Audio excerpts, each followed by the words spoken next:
there's been a lot of athletes that have tried to do low fat or low carb diets, high fat, low carb diets, and really hurt themselves, because they added a stress to their own body. But there's just so many of these different fads and different ideas that have been propagated. But what we see consistently is, look, our evolution says we need certain things. We need activity, we need sleep, we need recovery, and we need fueling. And getting the basics right solves so many problems. I can exemplify this. I heard a podcast or a big interview from Gustav Eden and Christian Blumenfeld. I've had their coach on the podcast a few weeks ago, actually. Yeah, world-class cyclists. Well, they're original coaches from this town, the one that discovered them as teenagers and brought them up to a world-class level. But those two guys said, look, we don't use any of these recovery modalities. The only one we use is sleep. And they said that we found out that if we don't do the massage and if we don't do the cold plunge and that, we have more time to sleep. And sleep is our weapon, our recovery weapon. And that's just about as old school as you can get. But that's physiology. That's the human biology is, if we go back 1,000 years, we didn't have massage pistols and cold plunges and that, but sleep has been there. How important is it? You mentioned Mathieu van der Poel, Gustav Eden, some of the best athletes in the world.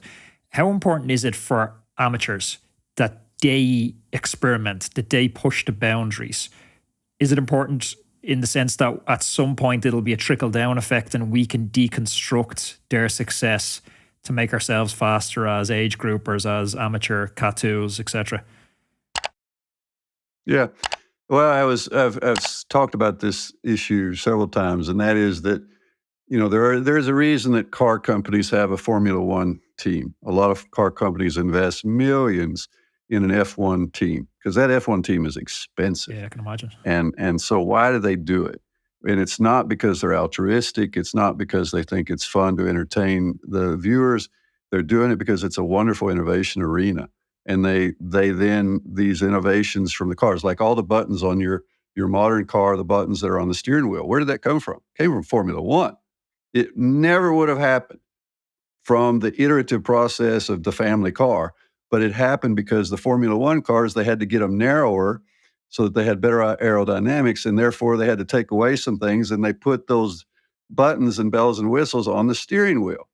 So that was of necessity to optimize. Well, those kinds of innovations happen in F1 all the time, the anti-lock brakes, things like that, and they end up in a family car. Well, the athlete is the same. The athlete is trying to optimize everything and trying to figure out, how do I make this sustainable? Because it's going to take me several years to reach peak performance. I've got to stay healthy. How do I do that? And that's what we want to do as regular folks as well. We want to have a lifestyle that is reasonably enjoyable and sustainable, and at the same time achieve some goals, some fitness goals, whether it's based on training 3 days a week or based on training 6 days a week.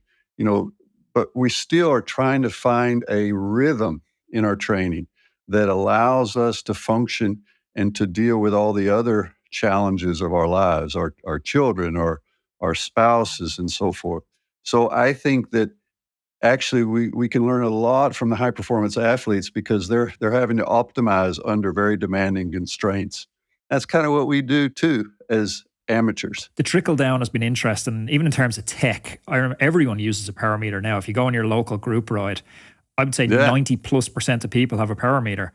When I was in university, I was digging deep into this, had very little money, but a lot of time. So I was trying to deconstruct high performance because, I was trying to get there myself at some point. And I remember reading about pro riders using power meters, and SRM was the only power meter on the market at the time. And I looked them up, and I think it was €3,500 was a power meter then. And I was like, I need one of these, considering I had basically no income. So I went to the bank and I told the bank I needed a car to drive in and out to university. So I went into the bank, filed a loan application for a car, went off, spent the full €3,500 on a power meter. And the looks I was getting from people were like, is that a Game Boy on the front of your computer? It was like I was an alien had landed into the bunch. Because if you remember the Power Control 4, I think it was SRM at that point, it was quite a clunky unit on the top of your bike. But that evolution or trickle down has been really interesting to watch. I don't think newer riders appreciate how expensive they were only a decade ago. No. And now when I've worked with some tech companies around some new measurements that we want to move into the field. And I basically said, look, if it's not on their head unit, if they can't see the data on their heads-up display, the Garmin head unit or whatever it might be, I said, they're never going to use it. It cannot be independent of that. It has to be integrated into that because it's become just so basic and fundamental to their cycling workouts. I think it was a mistake Super Sapiens made, and I've just got the email from Super Sapiens yesterday to say regrettably they're gone. Yeah. I think that's right. That's an example. I know Phil contacted me, and I was really surprised because he was so full of enthusiasm on the next venture. Because I guess one of the ventures that we've often talked about is continuous lactate measurement. Yeah.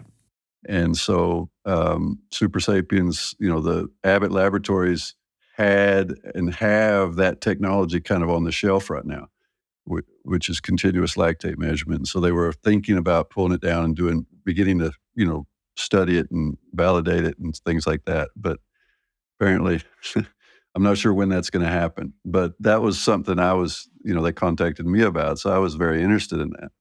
So if you like this video, you should definitely check out this video because I know you're going to love it.